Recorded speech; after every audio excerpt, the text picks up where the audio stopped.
Yeah. Good morning, good afternoon, good evening, everyone. I am delighted to welcome you all to this Global Education for Sustainable Development learning session. It is truly inspiring to see participants joining from across continents, united by a shared passion for building a sustainable future through education. Education is very, very important. And education does not stop when you stop going to school.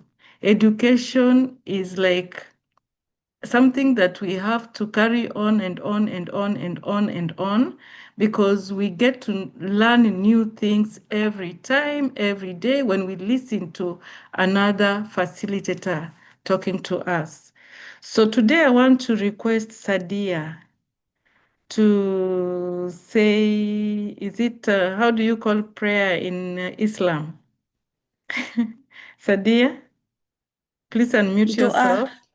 Yeah, dua. And dua. yeah, Yeah. thank you so much. Go ahead. All right. Bismillahirrahmanirrahim.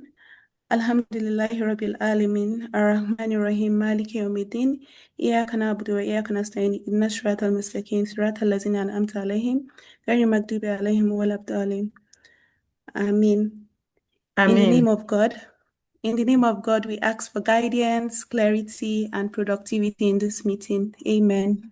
Amen. Thank you so much. Thank you so much. You're welcome, ma'am. So, our theme today is resilience as a value in education for sustainable development. I know some of us, when you saw the theme, you're wondering what is it that we are going to talk about. But let me tell you, there is a lot, and we are going to learn so much from success stories that show us what resilience really means. Because resilience is not just about bouncing back. No, it's about growing stronger, finding opportunities in challenges, and inspiring others to do the same. In education for sustainable development, resilience helps us to empower learners and communities to adopt, to innovate, to sustain positive change in the face of global uncertainties that we are facing. And today we are privileged to hear from different groups. We have the Mautuma group, we have the Kabuchai Intervention Project, and others that are going to share with us how did they manage to start again when they faced challenges. What did they have to overcome? How did they have to be strong, and so on and so forth. And so I'm going to co-facilitate this session with Professor Joyce Baliddawa, who is a very senior professor at Moi University. We will be engaging. We want you to be present, engage, be present and active. If there is anything that you are carrying to this meeting, we want to pray that you may get rid of it for just 1.5 hours, at most 2 hours, so that you can get something that you can live with and work with to make a difference wherever you are. I invite you to actively engage. Share your insights on the chat box, ask questions, and connect with others here. That is why we leave the chat box open. If you find there is somebody that you want to connect with, feel free. Ask them their contacts, and if there is a way you can engage, depending on how somebody has introduced themselves, you can see if there is anybody that you can collaborate with. Because when we look at Sustainable Development Goal number 17, which we were looking at last Sunday, we are encouraged to connect more. We are encouraged to collaborate more. We collaborate more and compete less. The reason as to why we are not growing, the reason as to why we are not making a difference is because most people get into life with the spirit of competition. You just want to be the best, you want to beat so and so, you want, and so it's very difficult to share your ideas. So in Education for Sustainable Development, we encourage everyone to embrace sharing because sharing is inspiring. And when you inspire, you are making a difference. You are madding. What I call mad. Go mad. Go make a difference. And the best way to make a difference is to share. That which you have, don't hold on to it. Give it out. Share it with someone.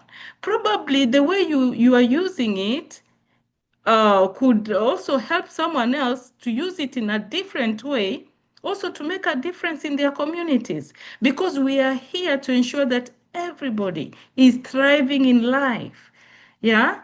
So I want to invite my co-facilitator, Professor Joyce Baliddawa, to start us off and bring to us the teams that are going to share their stories, and we will continue like that to the end.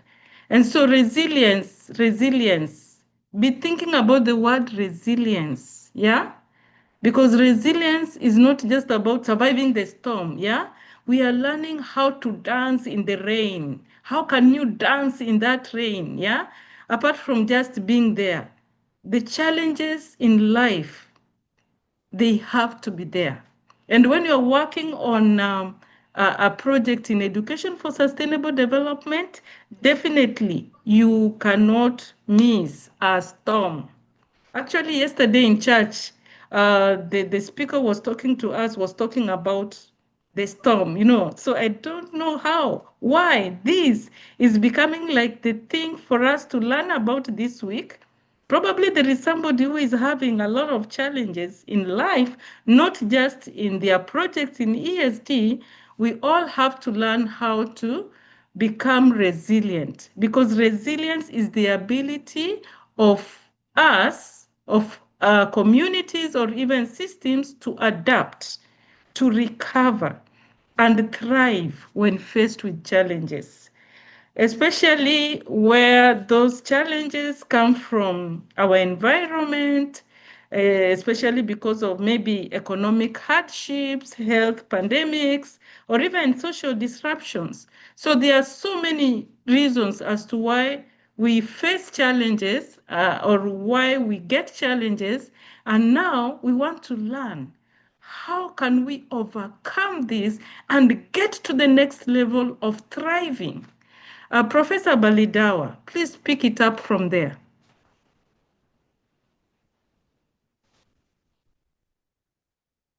Unmute yourself. Thank you, and good evening, good morning, wherever you are. Thank you for that introduction. And for those who are coming in for the first time, I am Professor Joyce Baliddawa, Moi University College of Health Sciences. I'm in the Department of Mental Health and Behavioral Sciences. And before I start what we need to talk about, and maybe I am kindly requesting, now that we are co-moderating with Dr.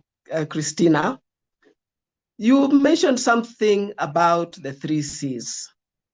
I wanted you to give us a run through so that we now see how our groups can now, how they do fit in, because we've prepared them to fit in with the initial issue about the resilience and the 3 C's and how we are supposed to relate the 3 C's, resilience, as well as is education for sustainable development. And after you've given us that, I'd like my colleague, who we work with very closely, Dr. Gladys Akama, who is the main steering person with respect to what we do with our students. So maybe if you could just start us off with that, how we are connecting the 3 C's, resilience, ECD, and then we'll now bring in our case expectations from Mautuma and Kabuchai. Thank you. Sorry, get you. You're muted. Yeah, I just wanted to share my screen, and we'll share the. Professor, are you going to share the presentation, or I can just share it from here?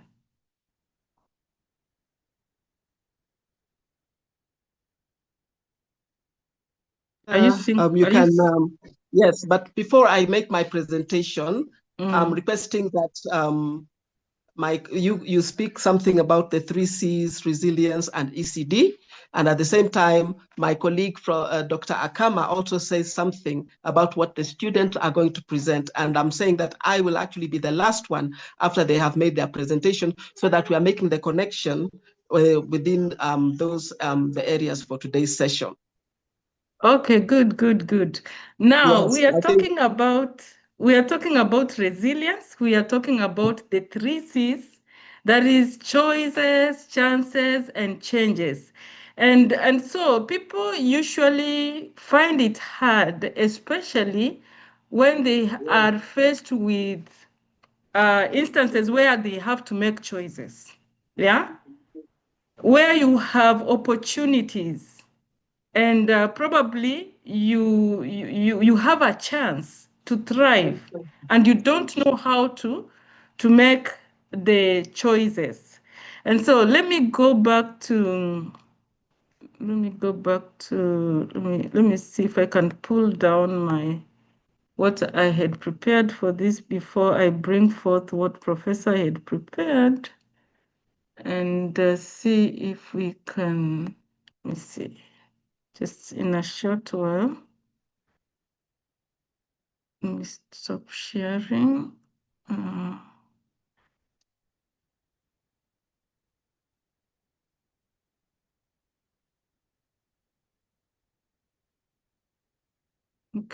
okay, let me just talk from my head. Let me just talk from my head, because when we are talking about resilience, as I was saying, there are many things that happen in life. There are many things that will force us to go back and start thinking about what am I going to do next. And when you're working on a project, things are not just going to be not everything will be smooth. The challenges, as I said, could be coming from hardships from different areas. It could be from the social aspect of sustainability, from the economic aspect of sustainability, or even from the environmental aspect of sustainability. You could be doing something probably in the farm, and instead of receiving rain, you receive a very dry season. So that is a challenge that will call for resilience. How are you going to work on it? So you will be required to make some choices. What are you going to do to be able to overcome that challenge for you to soldier on to get the results? Remember, in education for sustainable development, we are always going for results, that we are not stopping until we see the end of the tunnel. So we are not going to see a dark space and then we say, now I cannot proceed. Resilience calls that you be determined, you be focused, and you be there, you be present to ensure that you are achieving what you want to achieve. Why and how? Because when we are learning, we are not just learning for the sake of knowing. It is not just about knowledge that brings us to this forum. Apart from information, apart from knowledge, what we are putting in the head, we want you to come with passion. We want you to come with the need, the desire of wanting to learn, wanting to know, wanting to move ahead. So that means you have to involve your heart. So when it comes to the point of making choices and looking at the chances that you have in life, then it means you must involve your heart. If you have to involve your heart, you develop that sense of belonging, that sense of accepting the information, the knowledge, and whatever you have acquired from a session like this.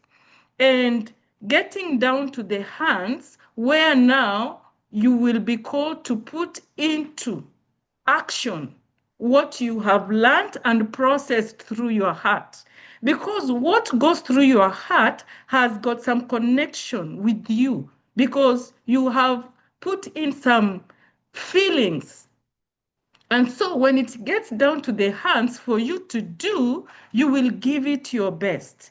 And if you give it your best, definitely you're going to see the end of the tunnel. You're going to get the results. So it is not enough to do. For us, it is about getting a success story. Get something to say that, okay, I have been able to make a difference. So for you to involve resilience in what you're doing, it means you have to be patient. Sometimes you'll be called to wait for a longer time than you thought. So you don't give up because you feel like now this thing is taking too long. Yeah, that is what we are calling the chances that you have to take, the chances, the choices that you have to make, and the chances that you have to take. Taking a longer time than expected calls for resilience. And so, in the process, there could be changes. Yeah. One of the things that we are resistant to as human beings is change. When you are focusing on getting something and you don't get it and instead get something else, it becomes very difficult to accept the change. So in Education for Sustainable Development, we try as much as possible to embrace change. Because when you embrace change, then you are growing. Because if you don't embrace change, you will remain with what you know, like the status quo. And by getting to being comfortable with the space that you have, with what you know, or what you think should have worked, will not enable you to make the difference that you're supposed to make in life. And in essence, for you to have a beautiful success story, you have to come up with a story where there was something that you had to embrace change in for you to be able to move to the next step.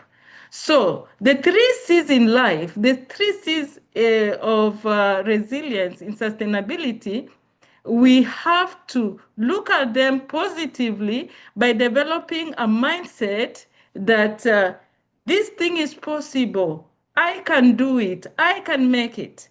And how are we going to do that?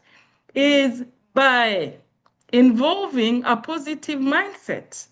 If you have a positive mindset, then despite the challenges that come your way, you will be able to put a smile on your face, and nobody will ever know that you have a challenge as you're working. If you have a positive mindset, your mindset that tells you that it is possible, it is working, you put aside the mindset that tells you this thing is difficult. Yeah, I don't have these tools. Instead of saying I don't have, you say I have this other thing that I can use. So you have to look around your environment and look for what is readily available. What will not cost me money that I can use to make a difference? Yeah, to make a difference in what we are in whatever project that you are having at that moment. So as we move ahead, I will be talking about the 3 C's one after the other. Let me usher in Dr. Gladys to continue. Thank you, Ambassador Christine. Good evening, good morning, everyone. As you have heard, my name is Dr. Kama Gladys. I coordinate the COPS program in the College of Health Sciences, where students go out for 6 weeks, out in the community, in the rural setup.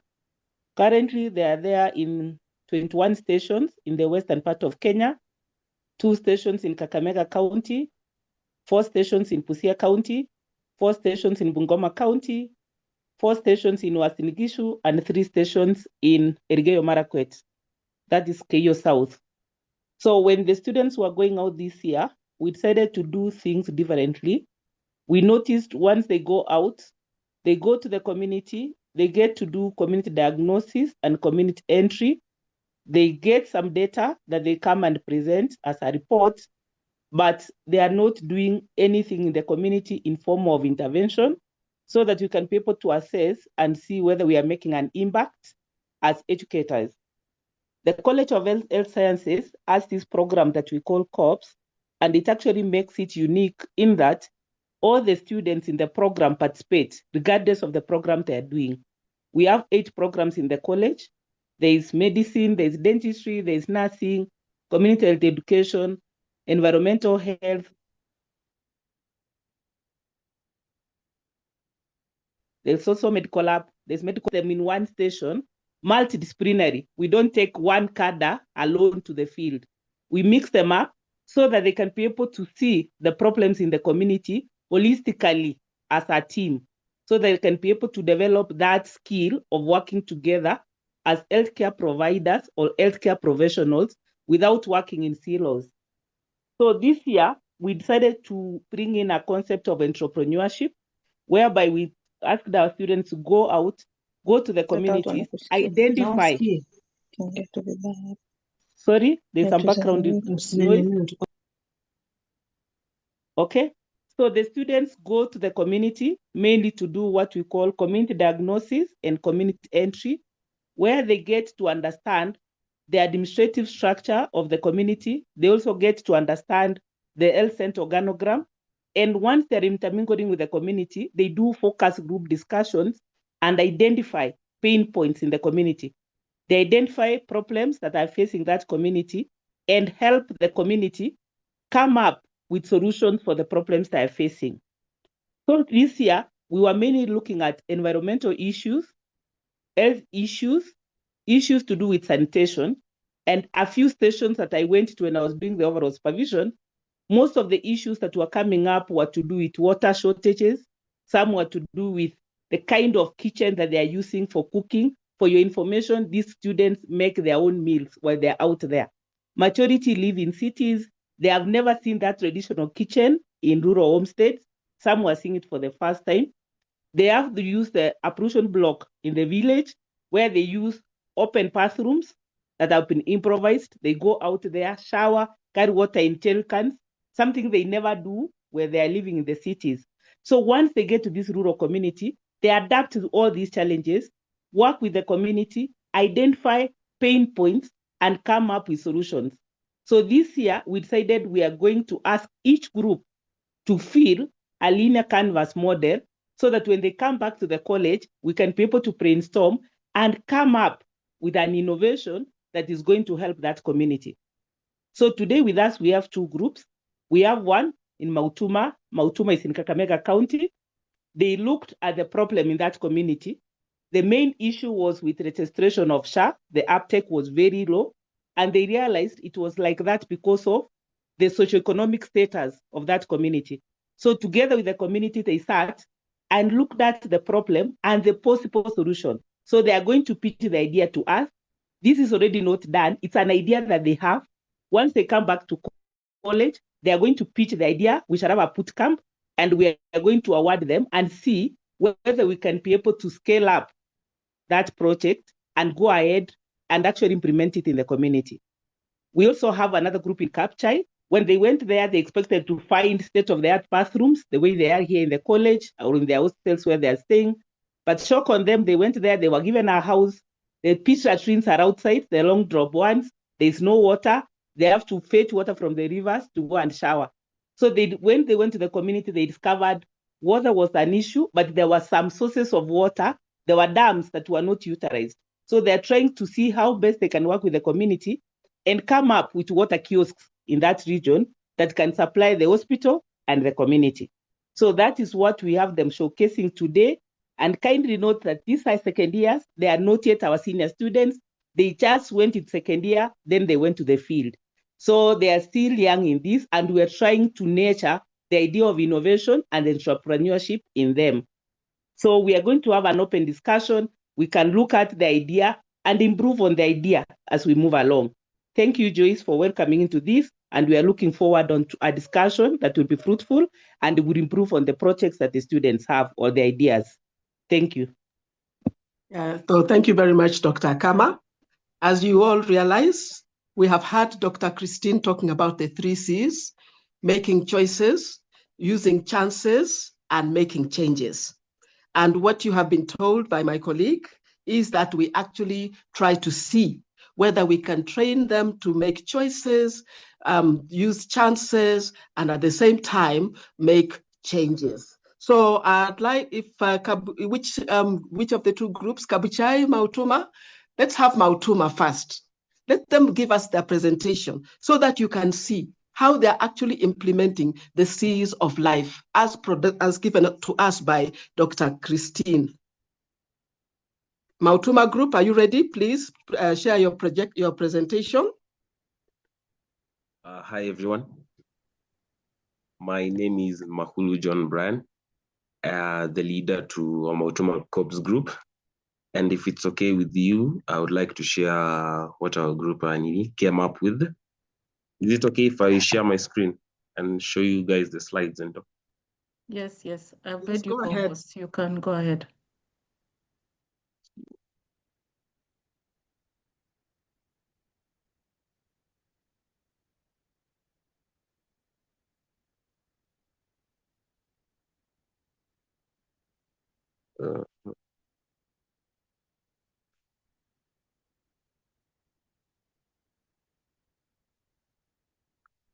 So yes, as you can see, this is the cover page to our presentation, Mautuma Group Lean Canvas, from poverty to possibility, a local solution for lasting change.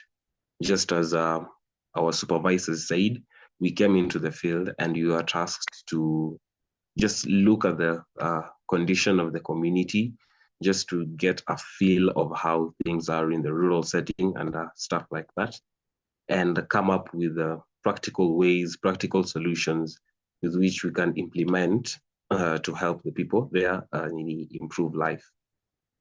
To using Lean Canvas.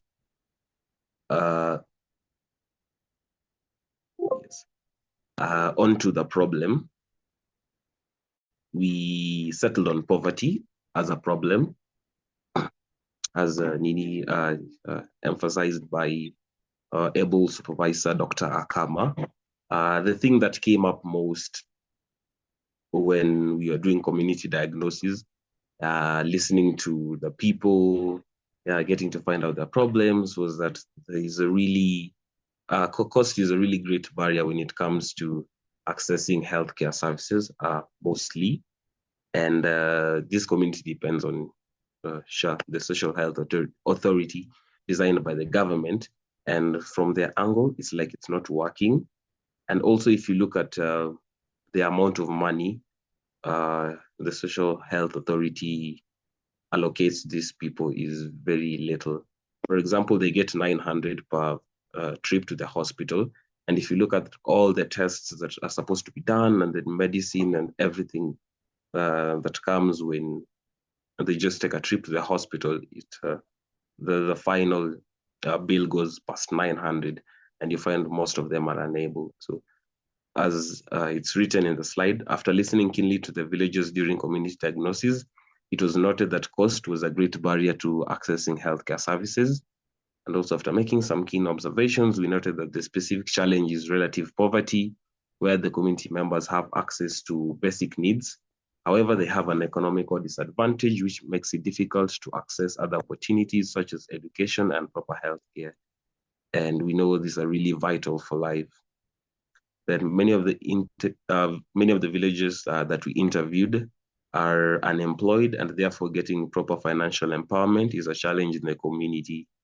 Part of our activities during community diagnosis was administering questionnaires to the villagers. So in Mautuma, we are 13 students, and each student had 10 questionnaires. So those are a total of 130 households that each of us went to, sat down with them, and under the guidance of the questionnaire, we got to source information from them. And after analyzing, we got to settle on this. Then this is on top of the fact that most of them are undereducated, which is also a great disadvantage to them in terms of employment opportunities. And also trying to see what was happening in the community just to try and combat this issue. We noticed that there was a women empowerment program near the hospital when we arrived, but we saw the need to come up with a solution in order to add on to the existing efforts made by the community. So yes, moving on swiftly. We just have statistics here that we collected after that we came to after analyzing the data from our community diagnosis questionnaires. As you can see, our first bar graph includes data on occupation. So as you can see, a great number of the people we interviewed and sampled are unemployed. Very, very few are employed, and also very few are self-employed. Moving on to the barriers limiting access to healthcare. We have a variety from distance to cost to drug stockouts. We have those who had distance and cost as a barrier to accessing healthcare, cost and drug stockouts, as you can see. And the frequency of the households that had cost as a barrier that limits the access to healthcare were 32. That covers about 24.6% of the total, as you can see in the data. Then when we come to education level, we also talked about in the previous slide, people being undereducated. So you can see out of all the 130 households that we interviewed from a sample, 63 of the people we interviewed made it to primary school level, 47 made it to secondary school level, and 12 made it to tertiary institutions, and 8 were uneducated. So most of the percentage lies within a primary school level. Then moving on to our customer segment. After tapping into empathy maps and assessing all that we need, we've identified women in the community, mothers mostly, and the youth as our primary customers. As we said, they need the financial capability to do stuff like buy food, pay school fees, just to make their daily lives a little bit better, and also for help them access most of the healthcare services. So they need jobs to solve the issue of unemployment and idleness among the youth. As we attended also a baraza in our second week here, it was noted that there was a lot of idleness and a lot of sitting in the community, because the assistant chief was encouraging the parents in the baraza to take up a certain initiative by the government that kind of helps the youth to tackle unemployment and issues of the same. Because he noted that there's an increase in the number of people who are just sitting at home doing nothing, no IDs yet, they're over 18, some of them are finished Form 4. Then under customer segments, we also decided to look into other groups that are all about empowerment and that can benefit from our idea, like schools and other small businesses that can buy our products. So yes, those are just pictures showing some of the things that the community stands to get. And if this idea of ours goes through, just to improve their financial capability. So under also customer segments, if you look at gender, occupation, cross-tabulation, Also, after analyzing the data we got from community analysis, under the unemployed section, we find that only 47 males who are unemployed, and our female we have 67. So that's why we're targeting the women more. Then on to age in years versus occupation. When we look at the age group that is affected most by unemployment, we have the 19 to 35, and that is the age group that carries the youth. So we also decided to settle on them as our customers. Unique value proposition. As you can see, we have our products there. Some of maize residues will be our resources. Then we have biochar and pepper being part of the products that we make. So low-cost enterprises that is aimed at turning maize residues into sellable biochar as an alternative fuel source, and handmade pepper, which can be recycled to make toilet paper. So that is our unique value proposition. The solution, creating employment opportunities through our business that will provide the customers with, 1, additional sources of income to help them meet their needs, and 2, jobs to curb the issue of idleness among the youth.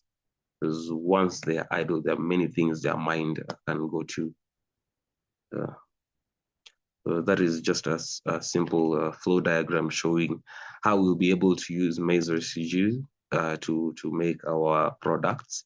We have biochar production, and we have pepper pulp and pepper production, and toilet paper recycling and sale. We also decided to settle on maize as one of our key, as the key resource, as the key raw material, because 1, it's readily available, and it's the crop that is planted most in these parts of Kenya, Western Kenya to be precise. And even as if you do get a chance to come to Mount Uma, just go through the ward, maize is actually the main crop that you'll see. It's like it's planted everywhere, and that makes it easier when it will come to accessing it as a raw material, and since it's abundant, it's a favor to our business. Also, here we have a web page that I managed to get from the Uganda Industrial Research Institute, just looking into Kenya and around the region, if our idea had been is workable. We have a section there on handmade pepper. Handmade pepper section utilizes the otherwise long-wasted agricultural fibers, such as banana stems, pineapple crowns, cotton rugs, sisal bagasse, papyrus, wheat straw, and waste paper to make hand pepper. So there you can see some of the things that are also being used to make the products that you want to produce. And apart from that, let me just mention that apart from maize, we also have sugarcane being planted in the area. So we'll not only rely on maize, but we also have maize, we'll have sugarcane bagasse, we have banana stems and such. So handmade pepper is made using various vegetable fibers, for instance, sisal, papyrus, bagasse, cereal straw, maize that we mentioned, and cotton stalks. Pineapple leaves, cotton waste, elephant grass, banana fiber, and bamboo. The handmade pepper products are entirely organic and therefore biodegradable.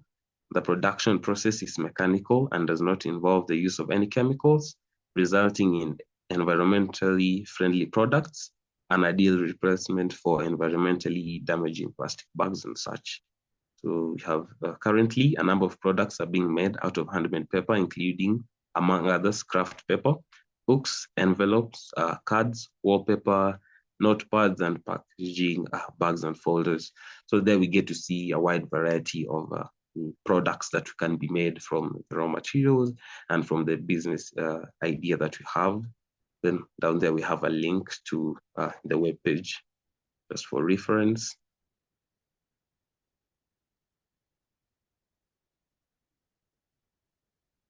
the business. We have a biochar micro unit that is sort of field level production. Then we have a manual low cost paper making. So we just decided to settle on this because raw materials are available, one, and as mentioned by our supervisor, if you look around, most of the houses here use charcoal, either charcoal or firewood, and these are products of trees, cutting down trees, timber, and such. And if we as Kenya are to achieve the green coverage that we want, we'll have to most definitely cut down on deforestation, and offering an idea where you can get the products that we want with an alternative raw material that cuts down on deforestation is really nice. But instead of using trees to make paper and other products, we have decided to use maize stalks. That is one. And two, instead of using charcoal, which also comes from trees, we'll use maize stalks after harvesting and stuff to make biochar, which is environmentally friendly and also cuts down on deforestation. Channels through which we will spread the idea. We have community barazas. We have religious gatherings.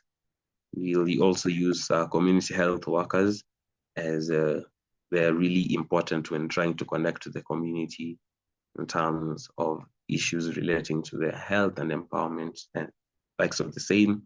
Then we also have local radio stations, and we have market days, which is also a good idea because the area in which we live in, or rather the hospital in which we are in, Mautuma Sub-County Hospital, just has a market next to it. So that is also good. Then revenue streams. We have training fees, charging the locals for training at an affordable price, business profits from the sale of biochar, paper making, and toilet paper from recycled paper. Then we have seed funding and grants from NGOs. Then cost structure will have salaries for the people working and staff, stipends for the employees. We have raw material and equipment acquisition, and we also have transport costs, just as we'll be beginning. Then here we have a table showing detailing the machines that we'll need. Practically, these are the things that will be holding the business after research into how paper making and biochar is done, and all the machines that will be needed. We in the process we decided to look into equipment that tends to be manual, for lack of a better word, or that won't really need electricity, just to try and make things workable, and also low cost but effective equipment. As you can see, we have a column for item, quantity, unit cost, and total. So we have the pulping drum and soaking tank, the manual motorized beater or blender. We have the mold and decal sets, manual hydraulic press, drying racks, manual cutter, tools and safety gear, packaging materials, transport and collection, stock collection. We have a training and facilitator stipend. We have the 2-barrel lock kiln that will be used for biochar. So this is practically all we need. Then total estimated cost comes to about 149,000 for the same. Then moving down to key metrics, things that we'll be using to measure how well the business is doing, or rather if what we have started is achieving what we needed it to. So number of youth and women engaged in skill-based activities, that is one. We aim to reduce idleness and get these people, this specific group working so that they really can earn an income and support themselves in terms of education to improve the number of people who are literate. It also allows them to gain a stand when it comes to opportunities, because most of the opportunities come with education, and it will give them a ground to stand on. We also have profit from the sales made by the business, our biochar and hand paper, our paper products like books and stuff. We have the toilet paper, we have the craft paper and such. Then we have the market base for our products. That is the number of households which adapt the new source of fuel. Because remember, with this model, we also aim to improve, since it's eco-friendly, we want to make sure that it's also in line with the aims of such. So if the number of households which adopt a new source of fuel increases, which means there's likely the probability of reducing deforestation is also high, and pollution also, reduction in pollution comes with the same. We have amount of products produced per month as per the demand in the market.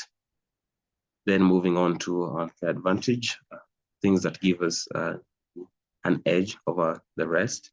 Number one, eco-friendly. We are using maize stalks instead of trees, so we are dealing with deforestation there. Our fuel, biochar, is also eco-friendly. So yes. We have locally available resources.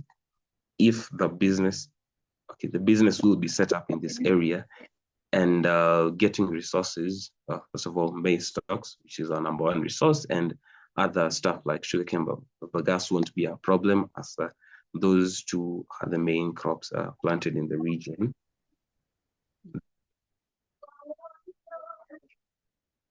My two say they're not guessing. If they're guessing.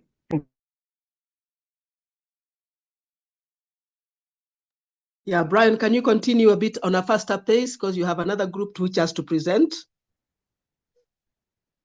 Brian?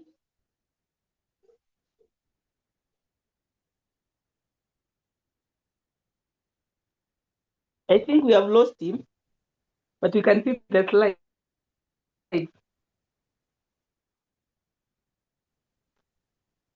Brian, are you still there? There's nobody else from the group who can carry on.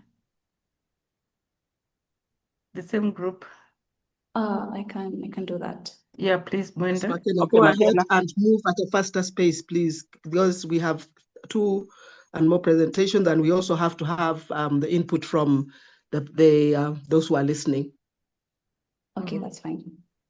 Yeah, go ahead and do it quickly. We're giving you the next 5 minutes to finish. McKenna? Yes, I'm setting it up.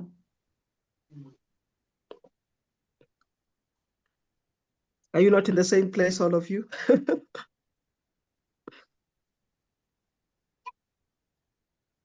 The weekend. Looks like Mautuma was not in the same city.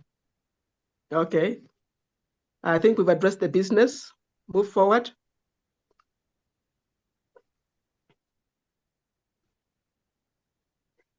This is very interesting. Yes, thank you. And that's what we want to sell their ideas. We're actually training healthcare professionals, but in addition to that, we're saying they have to have the entrepreneurship aspect to their training. How do they make a difference with their entrepreneurship skills in the communities? And that is the difference which my colleague, Dr. Akama, has said. We said now we have to now, make a difference, add value, and make sure that we're making an impact in the respective communities. Before, we were just going, asking questions, writing reports, giving back reports without really being actively involved in bringing about, not even that, but as you said, embracing the 3 C's: choices, chances, changes. And as we listen to these presentations, kindly pick out where are the choices that have been made. what are the chances that have presented themselves, and what are the changes that these students will actually make when they actually implement their project. So McKenna, when are you ready, please? Okay, so he mentioned two of the unfair advantages that our project has, that's eco-friendly and locally available resources. But on top of that, there is also the issue of locally available labor, which builds trust and support from the communities, especially if we use the market days, and as well as the community health volunteers, because those are people that are very known in the community. And so utilizing those human resources will build trust and support from the other communities, which will enhance their chances of them adapting our products.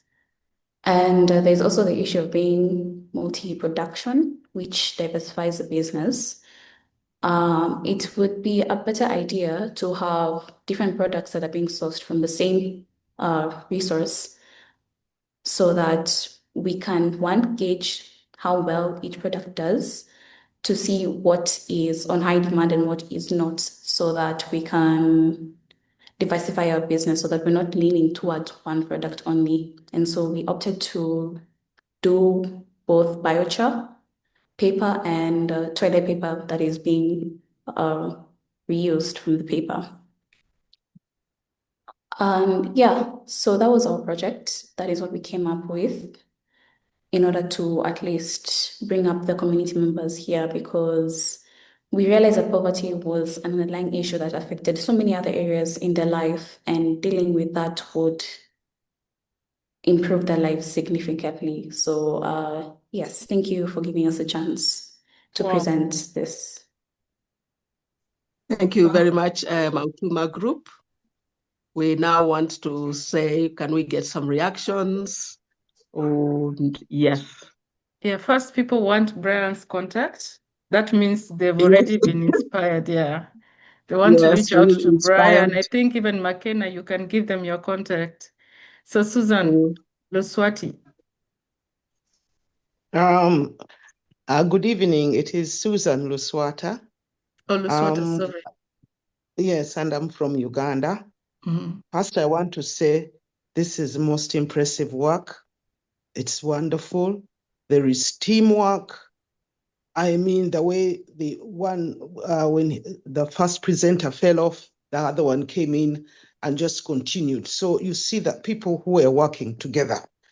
We don't have this kind of thing in Uganda, and I'm very privileged to be part of this presentation.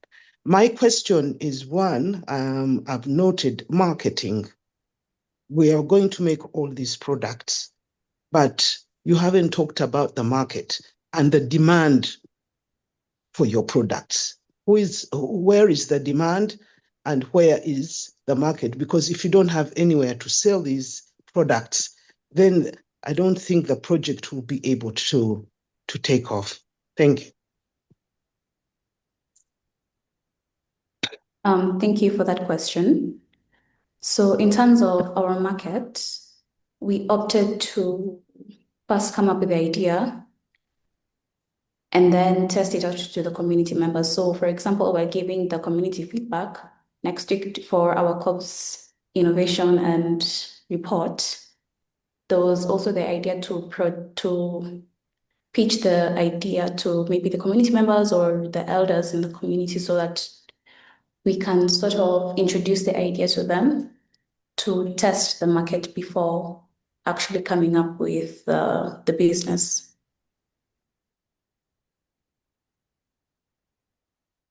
I don't know if that answers the question.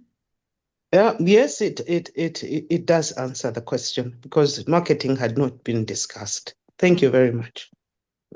Well, thank you so much. Thank you, McKenna, for that precise answer. And I think Brian touched on the research that you did first, because before you get into a project, you have to get the need. What was the gap that you were trying to fill? And probably from there, then you can carry on with marketing, because it is a question, it's an answer to a question. And what is the question from the beginning? And the question was poverty. I think the way I followed, there is something that you can do in that community. Thank you very much. Professor, back to you. So those are the few questions. Let me check if there's anything in the chat. Can the participant, address the issues in the chat? But I don't think, is there anything burning which is in the chat? I think that is okay. So that is the Mautuma case. And I'm sure they've presented for you what they're likely to do when it comes to alleviating poverty. They are training as healthcare professionals, but they are diversifying to actually engage in entrepreneurship activities, which will now actually improve health. Okay, so thank you very much. If there is no burning questions, we now go to Kabuchai. Kabuchai team, are you ready? Please keep yourselves to exactly 10 minutes, and then we can have questions and answers for another 5 or so minutes before we now continue and put together everything for this particular session. Kabuchai group, please, when you're ready. Who is presenting so that I give them the rights to share screen? Kabuchai team. Yeah, so I think in the future, they should also be communicating who the presenters will be for the organizers to arrange and, accordingly. Kabuchai group. Professor Baliddawa, this is just, I don't know what to tell you. I don't know if other universities can borrow a leaf from this. Yes, they it's do. It's not about having the students in class all the time. Yes. Just as a lecture, you're just giving notes. Look what you are doing. No. Really, we don't spoon feed students. We don't spoon feed students. In fact, we use the SPICES model. It is student-centered, problem-based, integrated in the community. We have electives and we try to do things systematically. So this COPS program runs from year 1 up to 5. It's mandatory. It's 27% of any academic year. So you fail COPS, we send you home. You have no business being in a medical school.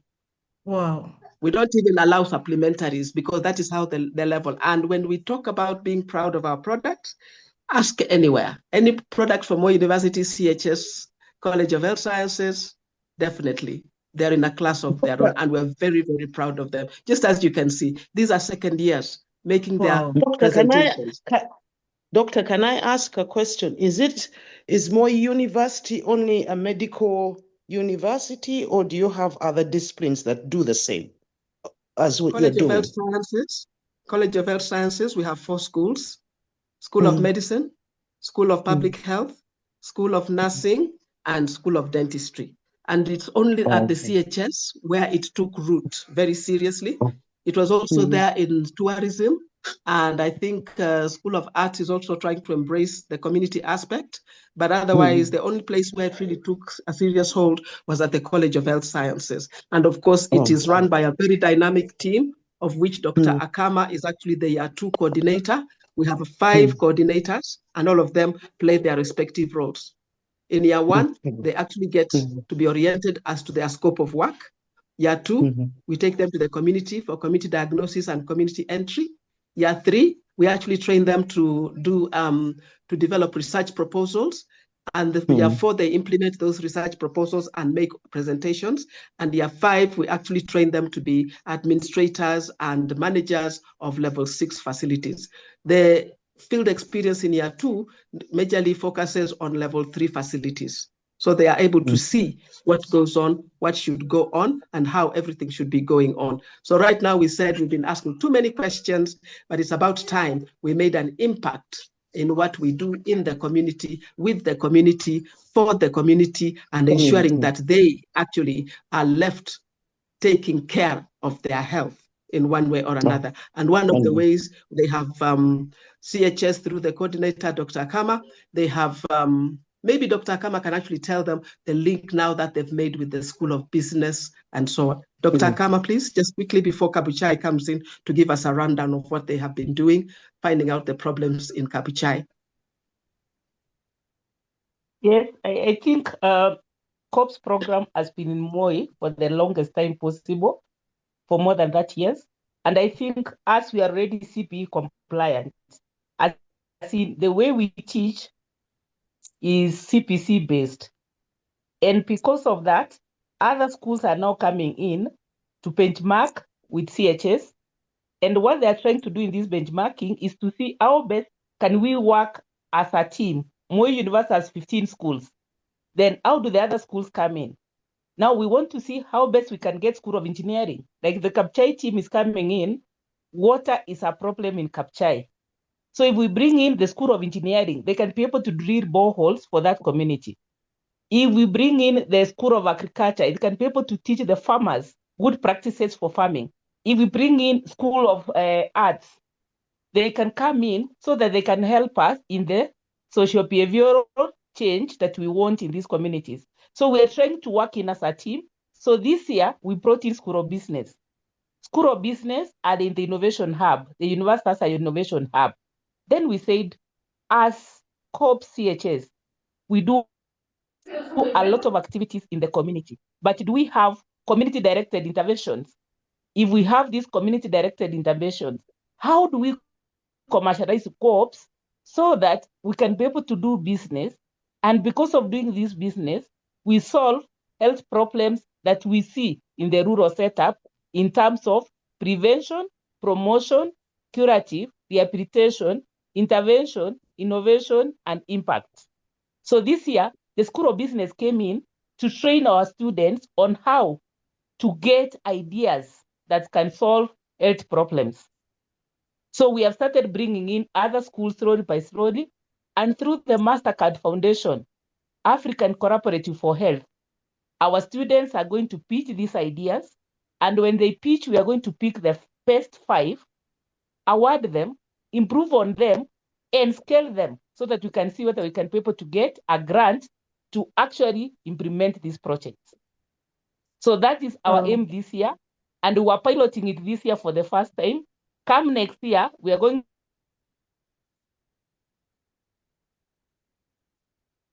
to roll it out now in all the 21 stations. This year, they were at least 10 stations got that training. But the stations like Kapchai and Mautuma, they just got that training during the orientation. So I'm happy they captured what they need to do. They have tried to see the change. They have made the choice. They are ready to face the challenge. Wow. Thank you. Beautiful. Just beautiful. I don't know what to tell you, Dr. Kama. If you were here, I could Yes. have just hugged you. I'm like, this satisfies my heart. Yes. Yeah. And When I become the CS of education, I will want this done in the whole country of Kenya and, if possible, the whole of Africa. In fact, we would like it to go actually global. That's why we were suggesting that the students present to a global forum so that they can actually see people who are interested in their possible innovations. When you look at what they have suggested, the amount might not be much, but it's actually a starting point to incentivize these students to know that what they have is actually a gold mine in its own right. They should actually be job creators and not job seekers. As they put all these interventions in the communities, they're actually empowering the youth so that they do not engage in those other activities which are normally associated with the Gen Zs. So I think, Kabuchai, are you ready? Yes, Prof. And please now and try to speak seriously and be presenting, and we're giving you 10 minutes. We are supposed to be finishing by 9. Oh my goodness, this is just good. And you have 21 stations, Christine. Hello, Kabuchai group. What is your name? My name is Linsen Weno. Yeah, we are in Kabuchai. Yeah, for the COBS practice. Now, when we came, brought by the school on 15th of July, we entered the community, and the first thing we did the community entry, going to meet the chief, village elders, and the community at large. So we had some question for them, looking for possible problems to give solutions to, and there is when we got a possible solution that we are here. We want to present to you and see it is a problem. So if you'll allow me to share our slides. I already gave you rights to share. Please go ahead. I'm seeing the host has disabled screen sharing. No, I have given you right. I made you co-host already. I've not disabled. Okay. Yeah. I'm using two devices. Allow Linsen to share. Use the device that you are using to speak. That is the one that is written Kabuchai. Which one do you want me to enable? Linsen. Huh? Linsen. Where is it? I cannot see it. Let me unmute a bit. Okay, unmute this one and speak using the other one, so that I can get you there.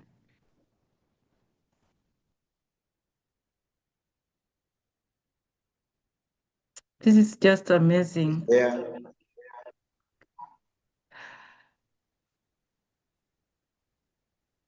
Okay, Linson, okay. Okay, there you go. Please share your screen.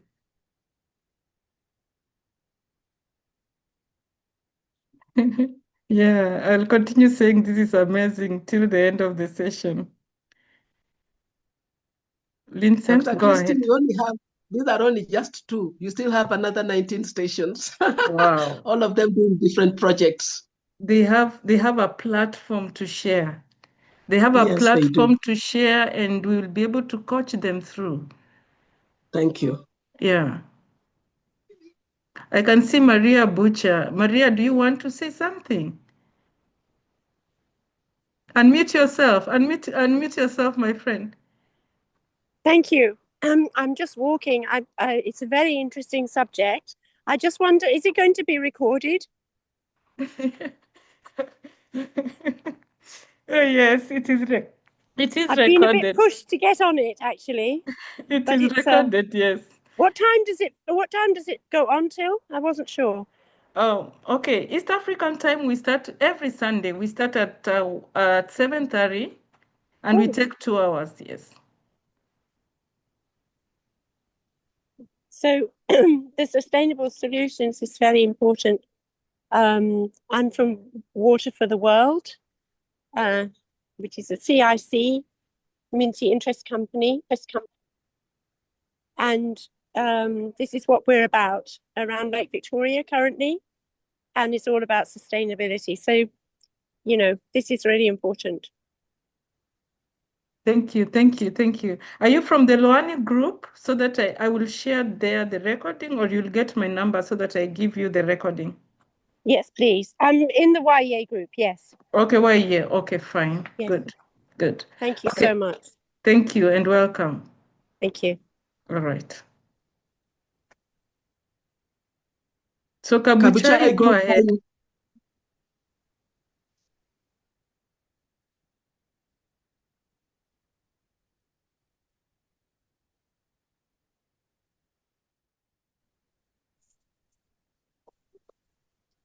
Kabuchai group, please.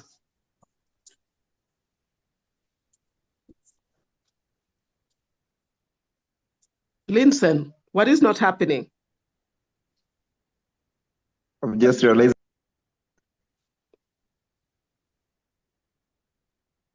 Okay. Is my screen visible to you?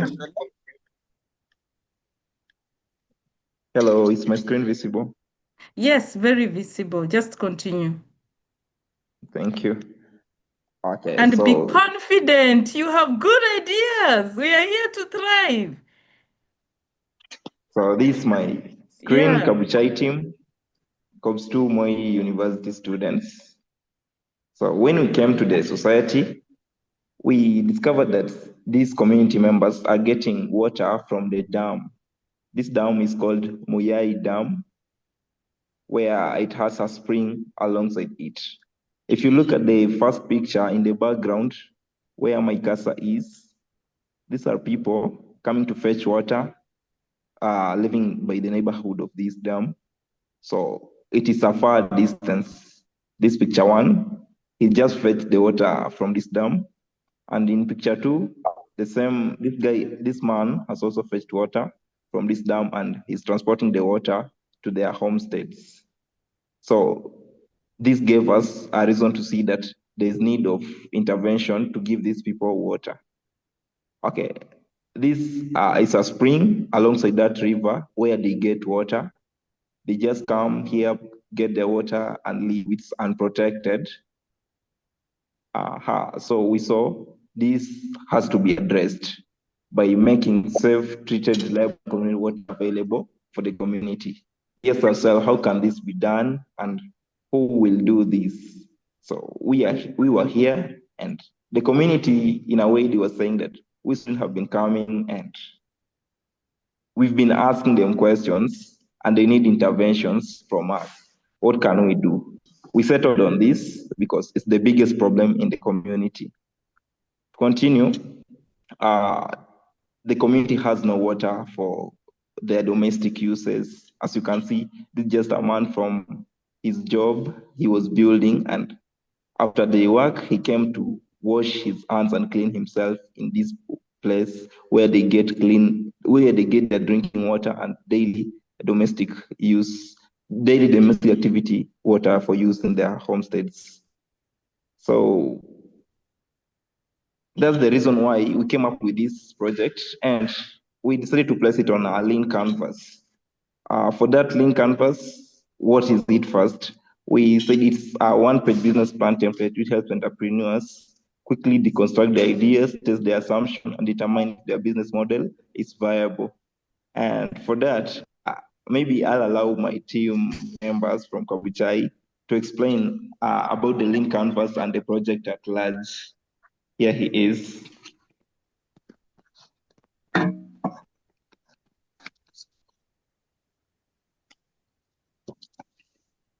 Oh, okay. My name is Brian Onyango. I'm from Kabuchai Station, Cobb Station. And when we came to this place, actually, we did a community diagnosis as our previous group did. And from our diagnosis through giving questionnaires and focus group discussions, we realized that these people had a problem with water. And first thing is that they have water throughout the year, but they can't tap the rainwater or harvest it because of poverty. Actually, they're very poor. Most of the households live on $1 a day, barely $2 per se. And one of the main influenced water is the major problem, as my fella just said previously. And so we designed a business model known as the Lean Canvas, which helps us interpret our ideas, and maybe it makes it easy to mitigate it and maybe give a follow-up of its success on it. And so from our Lean Canvas, our main problem was water, clean water for the domestic use and industrial use, and also for drinking. And so our main concern as health practitioners was waterborne diseases in the area, like typhoid and bilharzia, and also distant water sources from this area. And like the previous picture that our fella just showed you, this guy was fetching water where my cluster is. He went for look for water from the dam, and he has to go uphill to his homestead, which is a very far distance from this particular place. And so this gave us an insight, and we had to look for a way to intervene and maybe come up with a project, an innovative project to help the people. And so from our Lean Canvas model, it has some 8 sessions, and first one is the problem. And so our problem was clean and reliable water for domestic use and drinking, then waterborne disease in the area. And when we were in our Cobb station, we noticed from the hospital data that there's been a rise in typhoid cases from the previous year's data. And this year, they had 134 cases in the last 6 months, which is a 30% increment from the previous year's data. And also on bilharzia, these people had mass drug administration for a prophylaxis for bilharzia. So to mean that waterborne disease is the problem in this area, because from this given slide, you can see the spring. Then this guy from his job, he comes to this stagnant fresh water from this springs outlet. And so there's a possibility of freshwater snails in this area that can cause bilharzia. And also, as you can see, there's a a water treatment facility in this place, but it failed. So it's maybe one of the causes of typhoid in this particular area. So it was a major concern for us as a group in this when we're doing our diagnosis and our translate out and mapping of this area.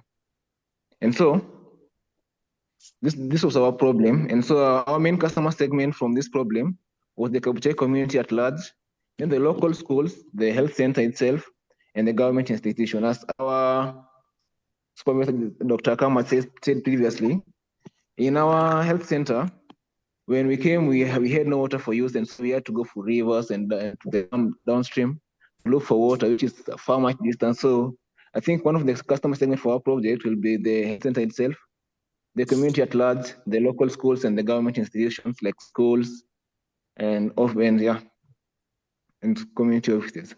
And so our unique value proposition for this particular project was a clean, health, and safe Kabuchai through convenient, sustainable water and sanitation solutions. Yeah. So our solution was this. Our solution was to have a nearer water kiosk with treated water from solar-powered boreholes. And so, as I said previously, these people from Bungoma, from Kabuchai constituency, Bungoma County, they have water the whole year, but they can't trap the rainwater or harvest it. One thing is because of their poor, and also it's a norm for them from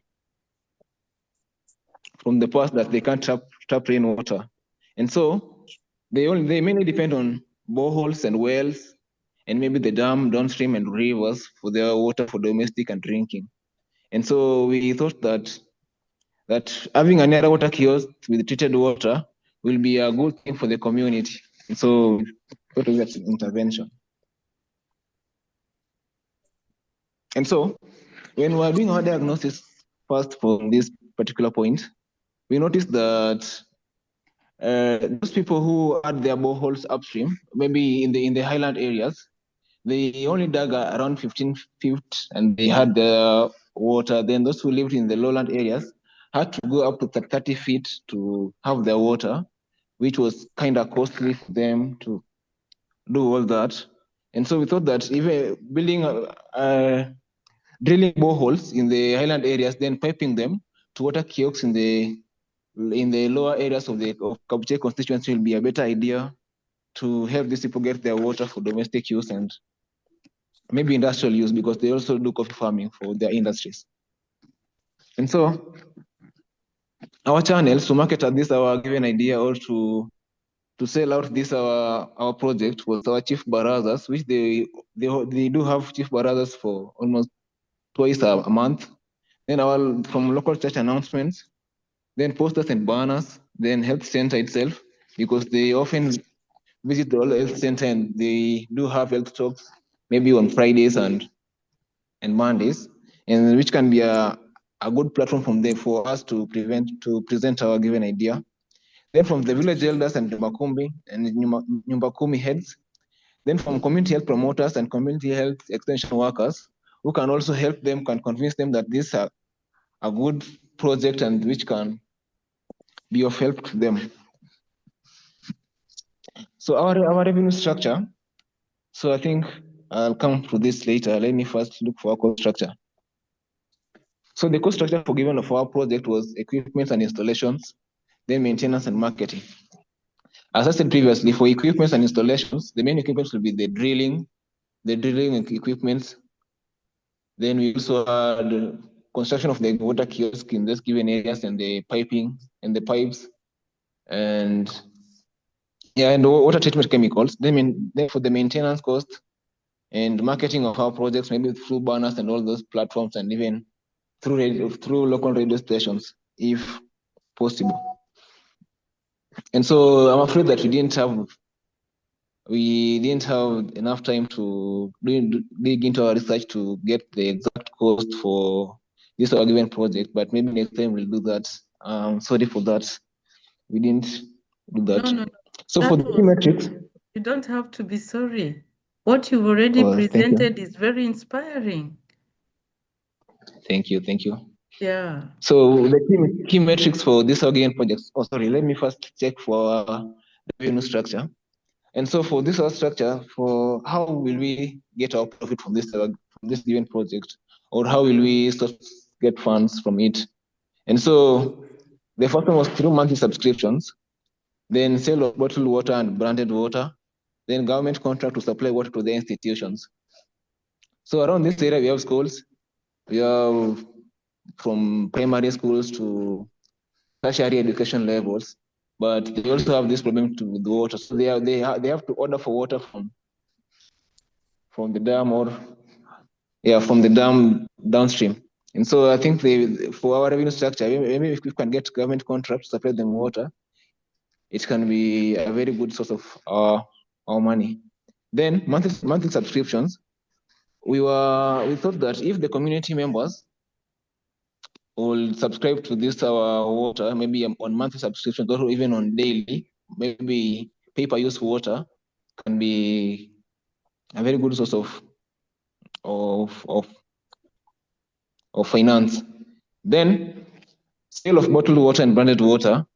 We thought that this our project, maybe we can also expand on it and maybe bottle our water and brand it and maybe sell it in wholesale or in retail shops around, and can be a good source of profit if actually. And as I said previously, these people are pauper, and those who own the wells and boreholes around are majorly the middle class people who are actually few in the area. And our country actually is a capitalist country, it's not a communist. So it may be it can be a cause of conflicts amongst the people. So for a community project can be an easier one, can be good for everybody. Yeah.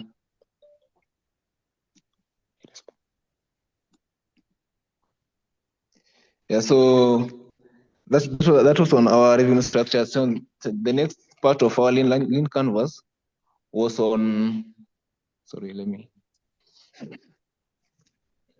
was on key metrics. So how will you test for the success of our project?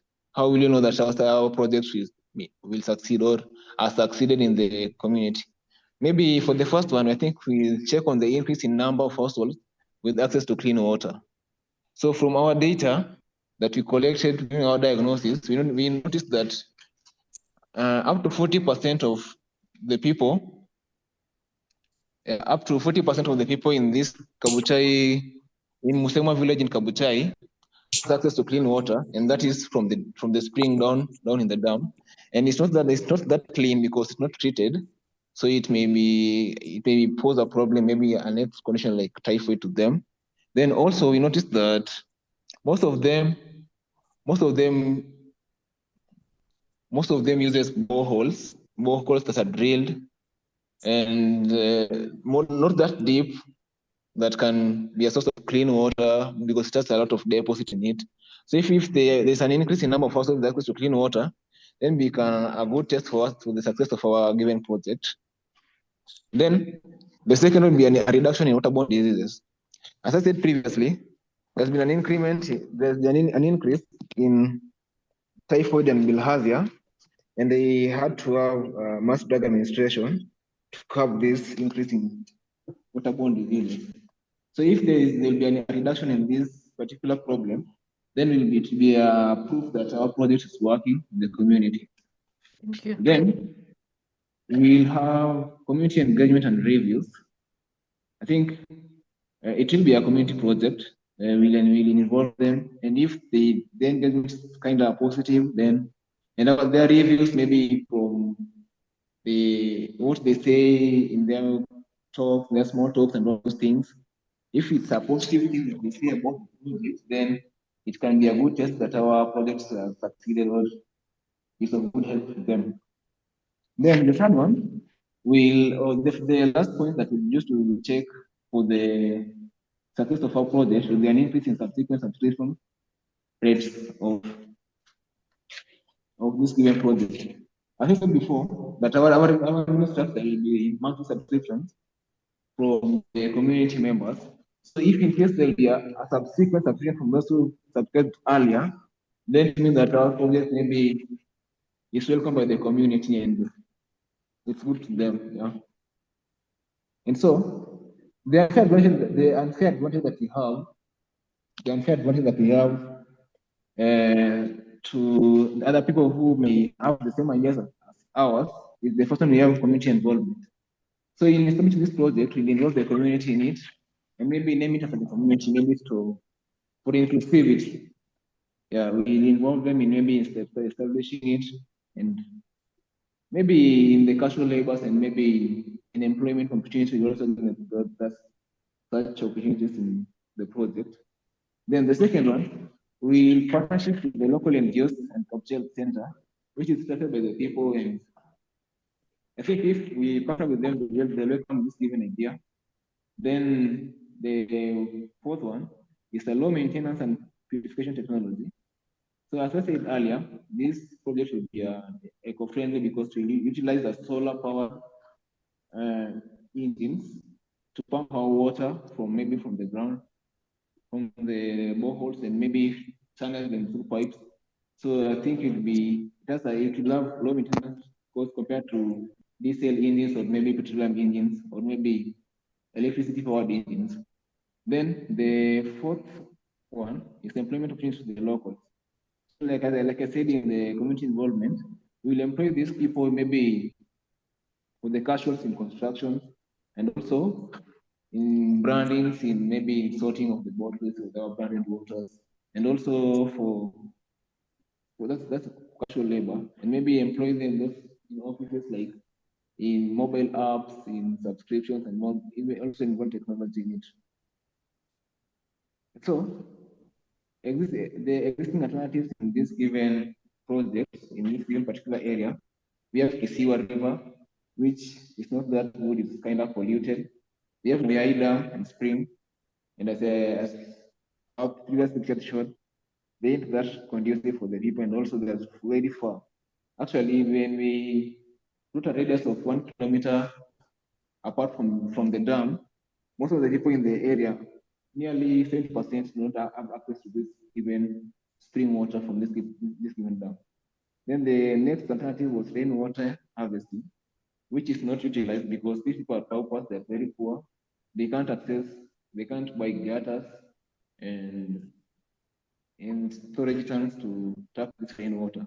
So it's kind of difficult for them to use it or utilize this particular resource. Then we also had a high level concept. So high level concept may be a plus or an incorporation of other ideas in this particular project. So the first one, we had a mobile payment and subscription apps. So maybe we might develop an app that one can make the payment or subscribe subsequently to this particular project or particular water. And so the second one, we had a modernized subscription card, where one would just come with the card and then swipe. If he or she had paid previously and had an existing subscription, then he or she can get unlimited water for use. Then we also had bottled water. Bottled water, as I said, we might decide to export on our project and decide to have a branded water. So we bottle water and maybe distribute it, maybe to events, maybe sell them in retail shops and wholesale shops. And we also had a piped water to homes that we need. So it's a plus for those who might decide to make an extra subscription to our project, or maybe those who might want to have water piped to their homes. We might pipe them to their homes that if they might need all that. Yeah, and we might also decide to install meters to check on the water usage for those people. Then early adopters for projects. Who are these people who will first use this project? And as I said earlier, we have schools, government facilities, and our health center that we are located in right now. So I think there'll be the early people to utilize this project. Maybe the households around the schools and the facility itself may be the first people to utilize our project. As we said earlier. I think that was our presentation on the lean canvas. So maybe Lincoln can take off from there.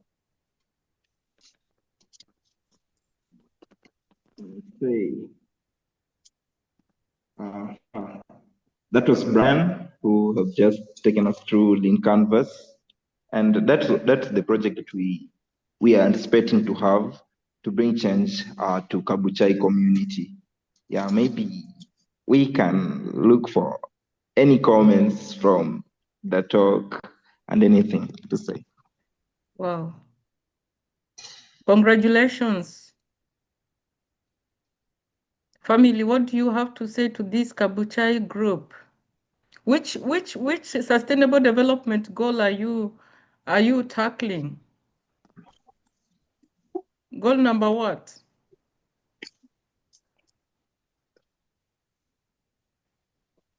Are you responding to the sustainable development goals? Yes, we are responding to SDG, probably number 15, that is life on land for us humans. Yeah, that will take life on land. And SDG number 9, industry, innovation, and infrastructure. We are tackling those two SDGs. Yes. Yeah, and go do more research because there is one that is directly talking about clean water. Okay, good. That is good. Dr. Kama.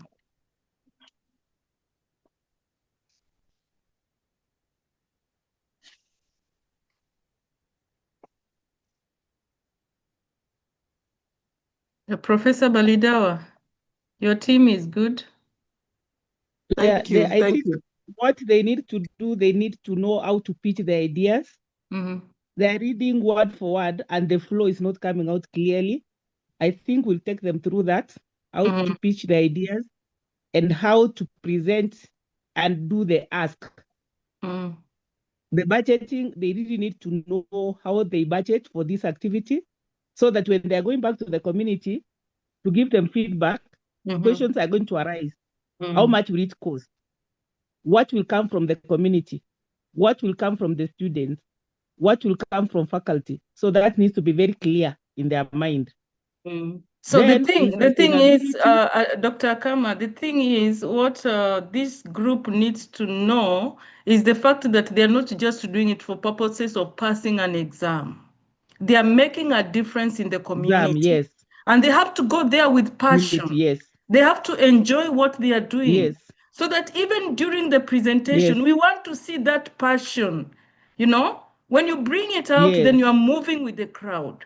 If you move with the crowd, that is what we are calling pitching. You have to catch the attention of the audience. Don't just... Audience, yes. Yes, it's not about the head. Yeah. Go with your heart. Yes. That's what we are saying. Yeah, thank you, Dr. Kama. Yeah, go ahead. I thought I needed to say something there. Okay, yeah. Then the other thing that is coming out quite clearly, the issue of teamwork. You know, when you work as a team, the ideas flow, but you could see the disconnect. When Brian comes in and when Nielsen comes in, you see that disconnect. The group dynamics should come out like you are working as a team. You are multidisciplinary. Everybody should come in. No, when we do this, which SDT are we addressing here? There are several. You are looking at 3, 4, you are looking at all the rest. Like you are actually working across most of the SDGs if you didn't know. Then this team actually, one thing I comment about this Kabuchai group is an hardship area, and they've done quite well. There's even one student who fractured her leg, Mary. And when I wanted to bring her back to college, she insisted she wants to remain there and work with the other group. So the hardships there are quite many. And I really like it if they can make an impact and there's a polytechnic nearby, if they could make an impact and solve that water problem in that area, then more university could have created an impact in one community in Bungoma. So these should be the game changers. That's what I want them to do. Change the community, see how you are going to come in, be so resilient until you give this solution to the community. Thank you. Remember, you are the one with the solution. So what are you going to do to give this community that solution? So we are not going to stop at any point until this community gets clean water. This community gets water that is very close to them.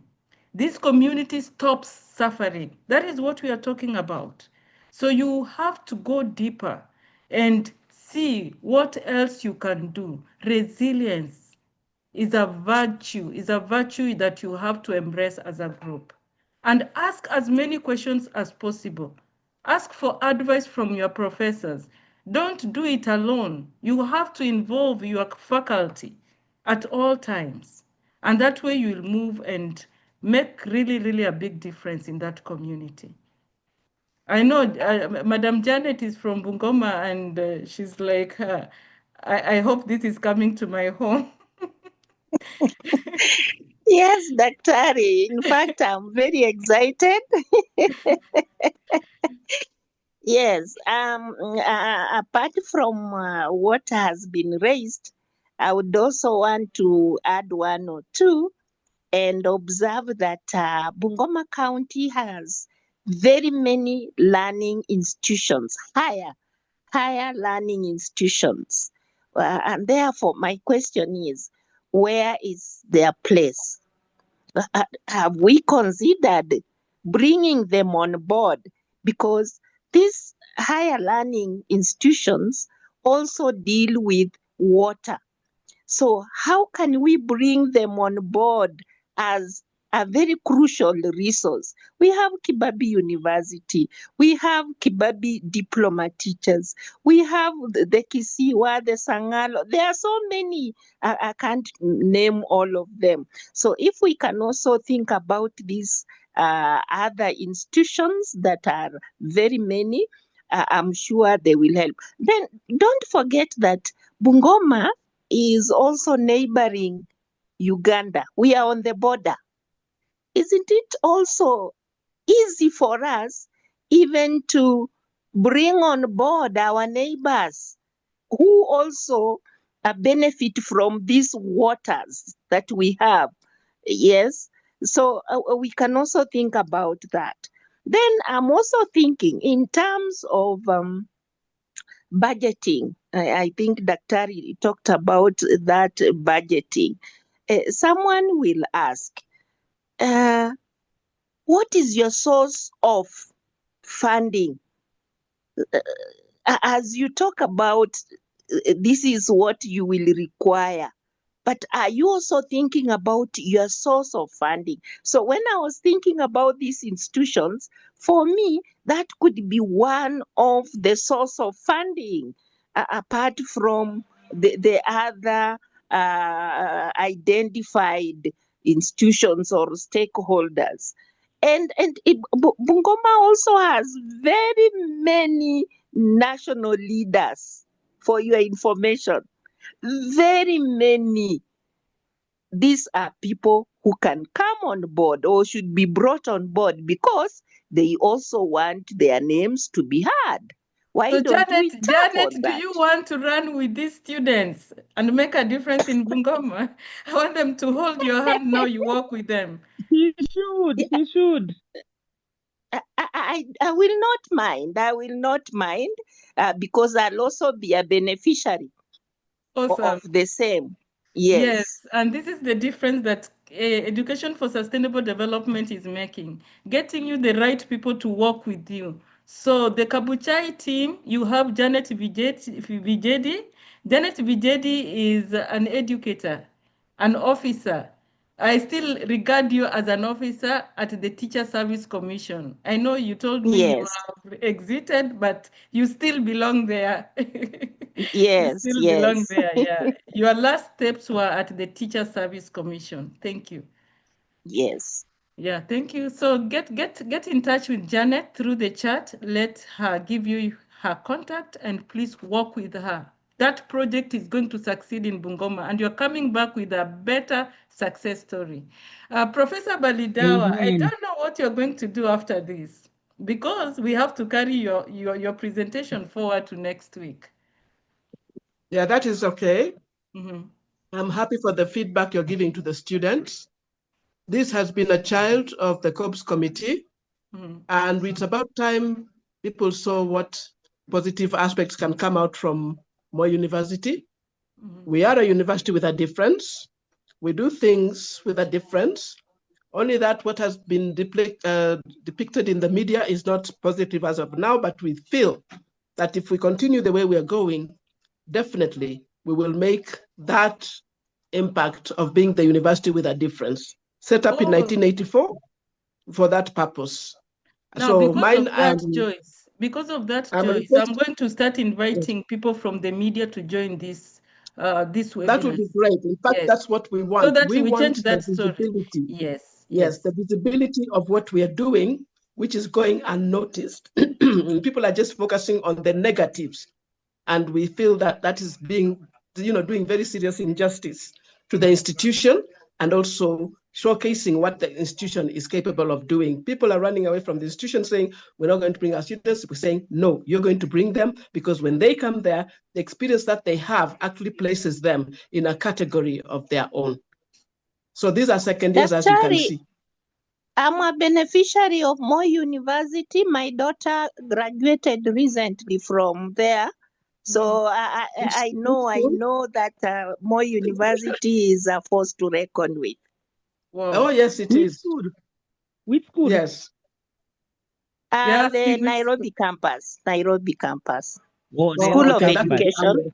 School of Education. Okay. Wow. Awesome. Oh, nice. I'm actually waiting to hear Kabuchai's water. Janet, I'll keep on calling you so that Kabuchai gets water. It was my first station I went to in 2010 to supervise. And that problem has been there since then. Yes. Asante, Dr. We'll get into Kisiani has to get water. Kisiani Polytechnic. Wow, that is amazing. Now yes, Christine. Yes, Brother Morris. Brother Morris, yes. Christine is a very familiar name in my family. I was following Christine, but God called in heaven. So you are very familiar, the name Christine in the family. Thank you. I really appreciate the concern and the presentation given to us by the students in the campus. I really realized where I stay, I can also give my story. When I came here, I work with the orphanage in the children's home, which we are really trying to work on a way of becoming home-based. A child needs a family, a child needs a home, not an institutional care. We are trying to find out how do we really give positive parenting to the families who are really feeling that they are very poor, but they have hands. When I came here in Tonga, 2021, I started a kind of a demo farm called Tonga Hope. And I really realized our people need what they see by their own eyes, what they can touch. I really see a lot of development that people try to see what we are doing. I started here environmental tree nursery, a kind of sustainable agriculture, like growing vegetable. I see people come and ask questions, and then they go and replicate in their homes. And we are just thinking with my superior, how do we really make this center called Tonga Children's Home to be a place where we can really build up to have a center of training. Even people can come and stay with us, the university students can come and give an impact. Because our experience here is like Kabuchai. People suffer a lot, especially the women, with the donkeys looking for water very far. And sometimes the mindset, maybe the one lives on put for them the water. Sometimes they have not grown into this kind of communal, appreciating each other. They cut those pipes. Sometimes water cannot come. So they really suffer a lot. And I think that we need you here more than any other place, Christine. I really appreciate that what we are doing, we need enlightenment so that we can do great things for the society. I've really learned, not just in the books, not just in the classroom, not only in the seminars. People want to see practically what is it you are doing. Can I also do it? A year experience. Yeah, you mean I can also do it? Because we have a program here, and this program, Christine, you can really, you can help us to build it up. A positive parenting, a child needs not an institutional care, a child needs a home. So this place becomes parents who are thinking that they are poor, they have chunk of land, like here in Suba South here, in Tonga, Gwasi, near the place of Mbadi, near here.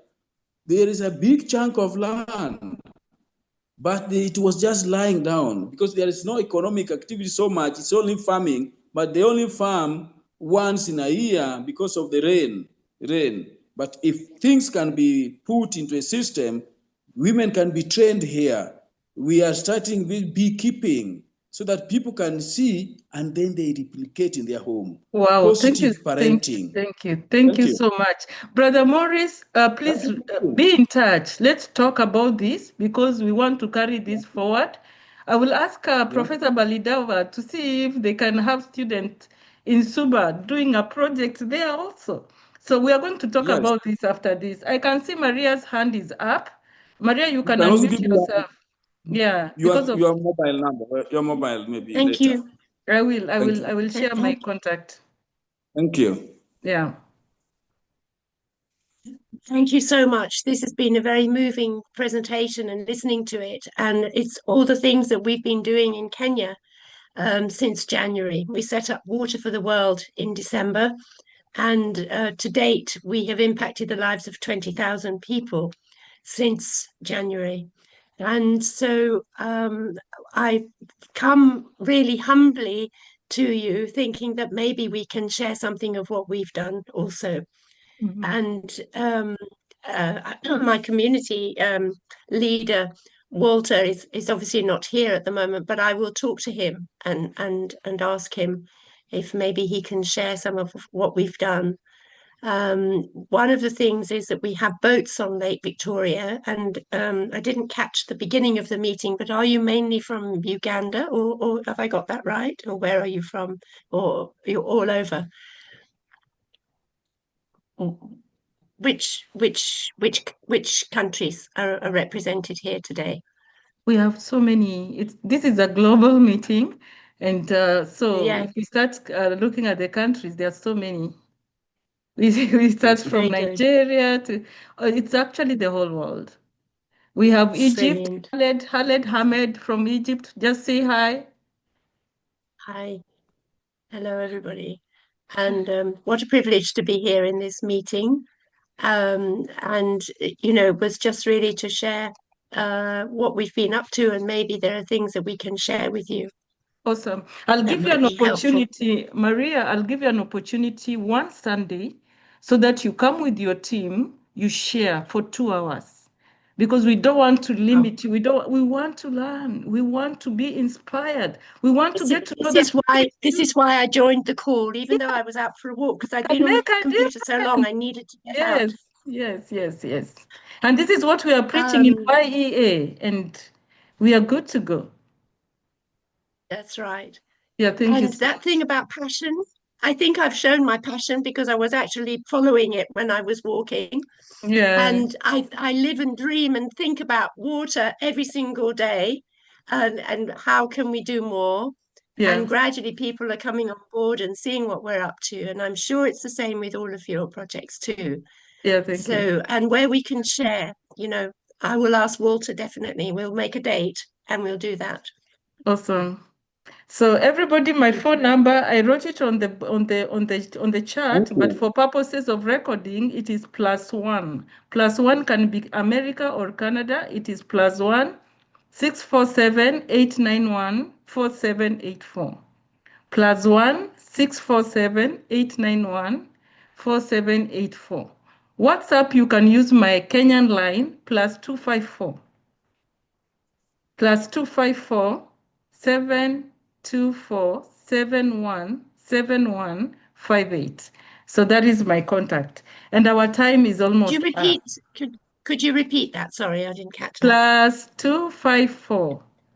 Plus Yeah. 254. 724. 71. 7158. Thank you. Yeah, yeah. You can also get me in LinkedIn and all that. So because of time, I'll put my details. Okay, thank you, thank you. Just Professor one Baliddawa, question. you're Yes, cutting just short because of time. Yeah. yes. I think I'm impressed beyond expectations. And I think the students, these are just the starting points, meaning we are requesting if we can get an extra 19 stations to present. So if it's on average, like we can limit them to three per session. We would like everybody to listen because each station has been requested to make a presentation and the problems are not the same. Wow. Each station has unique, and as you can see, these are just the starting ones. Now, mine is to request, Dr. Ari, if you could share my presentation, which I have shared with you, so that the people can actually get together to see how the 3 C's, ESD, resilience, and community-based education and service come together, and how they can actually come together to make sure that we are putting together all that is embraced by these ventures. And Dr. Ari did not mention, but we do participate in Venture for Change, which is a global activity. And as we say, our students don't perform poorly. They normally take the top positions, and we feel that that is as a positive. And we feel that should community-based education and service be intertwined with promoting resilience, with making sure that education for sustainable development is maintained throughout the program.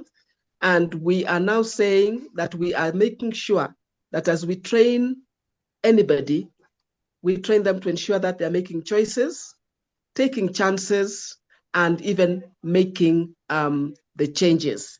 Then and only then will our ESD program and agenda be addressed accordingly and in the interest of those who need most. The top-down paradigm has shifted. It is now the bottom-up paradigm, and we have to really, really embrace it, ensuring that we are empowering the communities, making sure that they are taking action and the responsibility for their livelihoods, and being active participants in their general welfare. And by adding the business entrepreneurship aspect, we are now saying the system will now flow in the direction that is expected.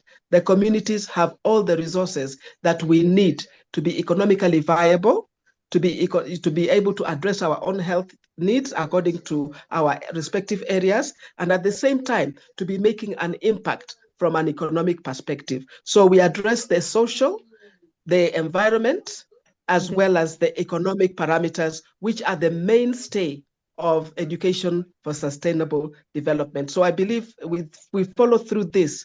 Definitely, this partnership should enable us to reach greater heights and actually make that impact, which is often elusive in any projects that are normally started off in our respective communities. That is my comment, and I believe this is a starting point. We would like to seriously partner with Global Alliance and ensure that our students are not job seekers, but they are actually job creators. And as you can see, Tongaren and Kabuchai, sorry, Tongaren, not Tongaren, it's Kabuchai and Mautuma have actually showcased that that is a possibility. It's a possible reality, and it's about time we go ahead and realize those efforts. Otherwise, thank you so much and the students have seen for themselves.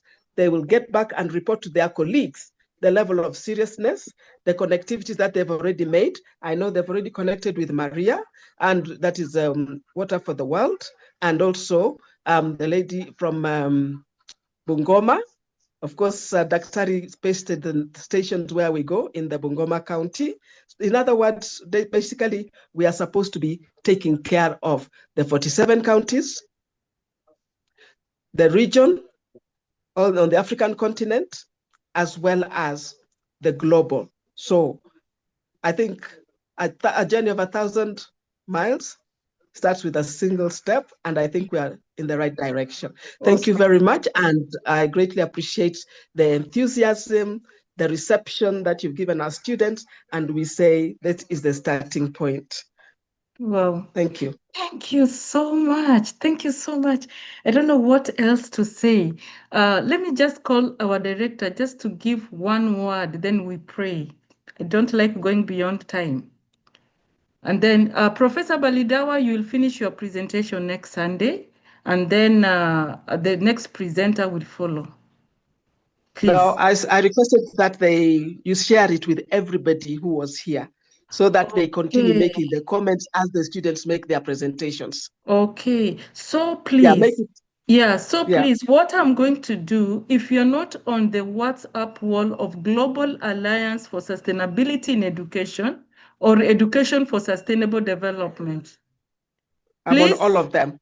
Yeah, please share, inbox me so that I add you there. Then I will share the presentation there. So I'm already there with you. Yeah, please share with me. Thank you very much. Director, Ambassador Fanuel Ondele, your parting shot. Yeah, thank you so much. Good evening, everyone. It's been a great dose for today. Thanks, Professor Baliddawa and the entire team, in fact, in your efforts to advance sustainability. One thing that I've noted, and I think I'll be giving you a call, Prof, is the idea that you have put forth of like we will really have to work together to ensure that we build a big system that is advancing change in different places in this country and beyond. So this week, I'll give you a call and then we can have a discussion on that. And plus, Water World, I didn't get that name clearly, but that notwithstanding, Dr. Ari, you remember what we had done with the Alliance Girls, and I would also want to have the same extension to more universities through Professor Baliddawa, of the girls who are also, doing great stuff in terms of impacting the communities they have. I believe maybe one of the Sundays with the patron of Valuraha will have an explainer we'll have them to tell us whatever they have done with the efforts that we have also invested in our collaboration with them. So thank you so much. I think it's a great work that it's already ongoing and just taking it up to greater heights. So thanks everyone. We look forward to a greater time next Sunday and in the next classes, sessions that we shall be having. So thank you, and may God do you good as you advance sustainability in your places. Together we'll make this work better. Awesome. And maybe can I ask Dr. Asewe to pray for us?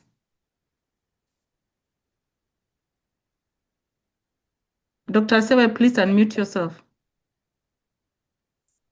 and give us the final word of prayer. I can see you're struggling to unmute. Who else do I know that can pray? Please unmute yourself and pray if you are able to pray. Dr. Asewe is not able to unmute himself. I'm seeing him struggle. Brother Maurice, go ahead. In the name of the Father, and the Son, the Holy Spirit. Amen. God, our Father, we thank you for this day. We thank you for the gift of life. We thank you for the initiative of Dr. Christine and the team for helping us move from this dependency syndrome in our country. May we eat what we produce. May we move from grass to grace, that we may have plenty within our borders. Give us the spirit of kindness, patience, and listening, so that we may learn and we may practice through Christ our Lord. Amen. Amen. Thank you. In the name of the Father, and the Spirit. Amen. Amen. Thank you so much. Amen. May God bless all of you. You're just amazing. You are wonderful, wonderful people. And I don't know what else to say. Have a good night, those of you who are going to sleep. As well, remember, we have something that we need to do in the community. Make a difference. Make a difference. Look at how the students of Moi University are making a difference. We too can make a difference in our own way. Do something, fill some gap, and help somebody feel blessed, because we are blessed to be a blessing. And so goodbye, and see you again next Sunday, same time, same place, same link. If I don't send the link to your group, just know it is the same link, and go out there, thrive as much as you can. Goodbye, and God bless you. God bless. God bless. Thank you so much. Night.